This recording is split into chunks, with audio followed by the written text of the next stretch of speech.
নমস্কার বন্ধুরা, মহান কথায় আমার সকল বন্ধুদেরকে আন্তরিক শুভেচ্ছা আর ভালোবাসা জানিয়ে আজকের এই ভিডিওটা আপনাদের সামনে নিয়ে এসেছি। এই ভিডিওতে আপনারা জানতে পারবেন বাসন্তী পুজোর সময়সূচি আর তিথি, কখন শুরু হচ্ছে আর কখন শেষ হচ্ছে, মায়ের আগমন কিসে, মায়ের গমনই কিসে, সমস্ত কিছু বিস্তারিতভাবে জানতে পারবেন। দয়া করে স্কিপ না করে সম্পূর্ণ ভিডিওটা দেখুন আর ভালো লাগলে বন্ধু বান্ধব আত্মীয় স্বজনেরকে শেয়ার করে দিন। আর ভালো লাগলে একটা লাইক করবেন আর কমেন্টে জয় মা দুর্গা লিখতে ভুলবেন না। আশা রাখছি ভালো লাগবে। চলুন তাহলে এবার বাসন্তী পুজোর পূর্ণাঙ্গ সময়সূচি নিয়ে আলোচনা করা যায়। তিথি শুরু হচ্ছে 2রা এপ্রিল 2025, 19শে চৈত্র 1431 বুধবার। শেষ রাত 5টা 15 মিনিট। মহাষষ্ঠী 3rd এপ্রিল 2025, 20শে চৈত্র 1431 বৃহস্পতিবার, রাত 3টে 18 মিনিট। মহাসপ্তমী 4th এপ্রিল 2025, বাংলার 21শে চৈত্র 1431 শুক্রবার, রাত্রি 1টা 39 মিনিটে সমাপ্ত।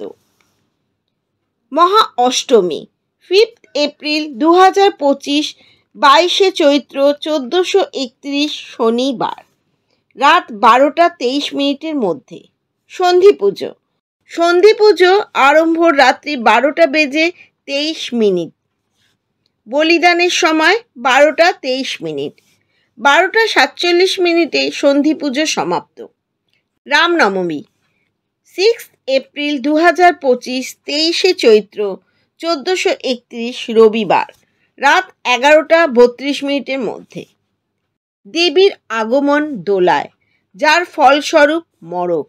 দেবীর গমন গজে, এর ফলে শস্য শ্যামলা বসুন্ধরা। বাংলায় প্রথম এই দুর্গাপুজো করেন রাজা সুরত। বসন্তকালে উনি এই পুজো শুভারম্ভ করেছিলেন।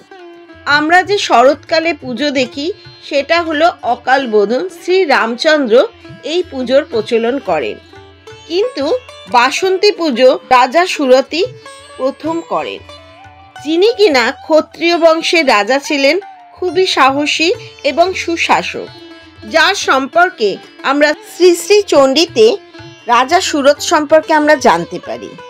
প্রতিবেশী রাজ্যের কাছে যখন সুরত রাজা হেরে যান, তখন তিনি সমস্ত কিছু ছেড়ে বনে চলে যান এবং ওখানে গিয়ে সমাধির সাথে তার আলাপ হয়।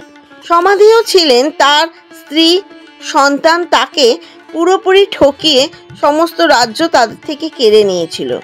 সেখানে দুজনে মিলেই সুরত রাজা এবং সমাধি নিজেরা ঠিক করলেন মহামায়ের আশীর্বাদ পাওয়ার জন্য মহামায়ার পুজো করবেন।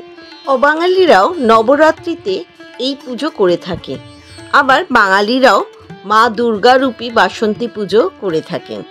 এই পুজোর ফলে ভক্তি ভরে যদি এই পুজো করতে পারেন, তাহলে সন্তান সন্ততি রোগ মুক্ত হয় এবং মায়ের কৃপা লাভ করেন এবং ধন সম্পত্তি অর্থ প্রচুর হয়। সবার মঙ্গল করো মা, এই বলে আজকের ভিডিওটা শেষ করছি। লাইক, শেয়ার আর কমেন্ট করতে ভুলবেন না। জয় মা দুর্গা।